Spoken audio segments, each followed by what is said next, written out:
North Bengal থেকে permission করে চলে এলাম সিকিম বাবা মন্দির।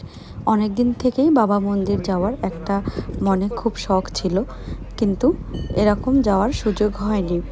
অনেকবার নর্থ বেঙ্গল গেছি, কিন্তু বাবা মন্দির যাওয়া হয়নি। এবার আর সুযোগটা ছাড়লাম না।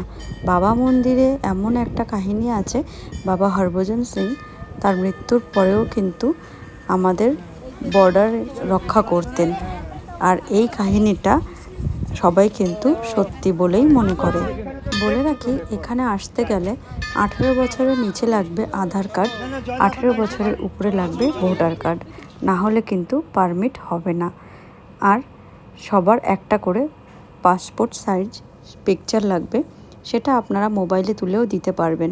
যে হোমস্টেতে আপনি থাকবেন নর্থ বেঙ্গল, সেখান থেকে বললেই ওরা এই গাড়ির ব্যবস্থা করে দেবে। গাড়ির যে অথরিটি, তারা থেকেই কিন্তু আপনাদের পারমিট করিয়ে দেবে। আর এখানে শ্বাসকষ্ট হয়, তো যার জন্য আপনাদের কিন্তু নিতে হবে ছোট অক্সিজেন সিলিন্ডার অথবা কিছু কর্পূর সাথে করে। এখানে আসবেন পর্যাপ্ত পরিমাণে শীতের জামা কাপড় নিয়ে, কারণ জুলুক আর তারপরে উপরে কুপুপ 13,500 উচ্চতায় অবস্থিত। এখানে কিন্তু অবশ্যই অক্সিজেন মাস্ক বা অক্সিজেন সিলিন্ডার বা ইনহেলার, আপনাদের যেটাই সুবিধা হয় অবশ্যই নিয়ে আসতে হবে। ভাগ্যক্রমে আমরা পেয়ে গেলাম এদিনকে স্নোফল। আমরা কিন্তু ভাবতেও পারিনি এত সুন্দর ওয়েদার এখানে পাবো। সুন্দরভাবে ঘুরলাম এবং এখানে বাবা মন্দির দর্শন করলাম। এই সিঁড়িটা পুরোটাই বরফে ঢাকা ছিল, এখান থেকে বরফ সরিয়ে দেওয়া হয়েছে, কিন্তু পা রাখা যাচ্ছে না, এতটা ঠান্ডা এখানে। নিচে আপনাদেরকে স্টলে রেখে আসতে হবে জুতো এবং মোজা। এখানে জুতো মোজা পরে কিন্তু অ্যালাউ নেই। আর এই যে সিঁড়িটা দিয়ে আমি উঠছি, এই সিঁড়িটা পুরো বরফে ঢাকা ছিল। এটা একটু আগে এখান থেকে বরফ সরানো হয়েছে, তো পা রাখা যাচ্ছে না, এত ঠান্ডা।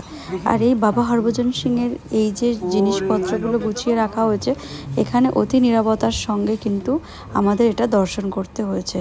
এখানে বাবা হরভজন সিংয়ের তলোয়ার, ড্রেসপত্র, বিছানাপত্র সমস্ত কিছুই রাখা হয়েছে ট্যুরিস্টদের উদ্দেশ্যে।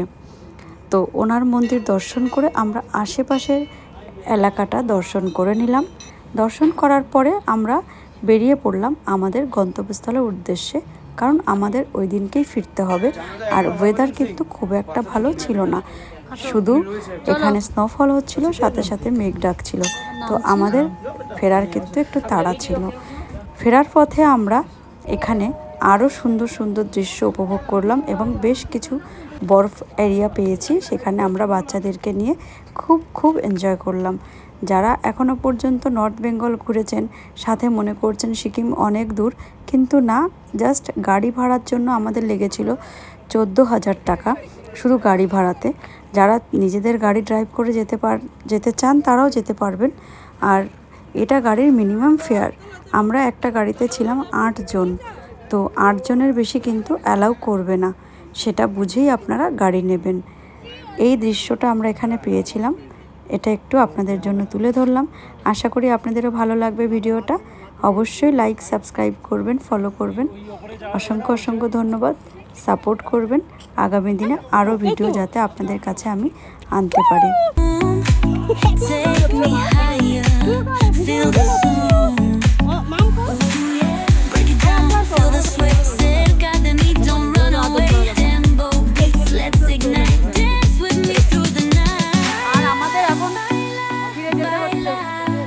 ফিরে যেতে হচ্ছে কারণ প্রচুর মেঘ ডাকছে।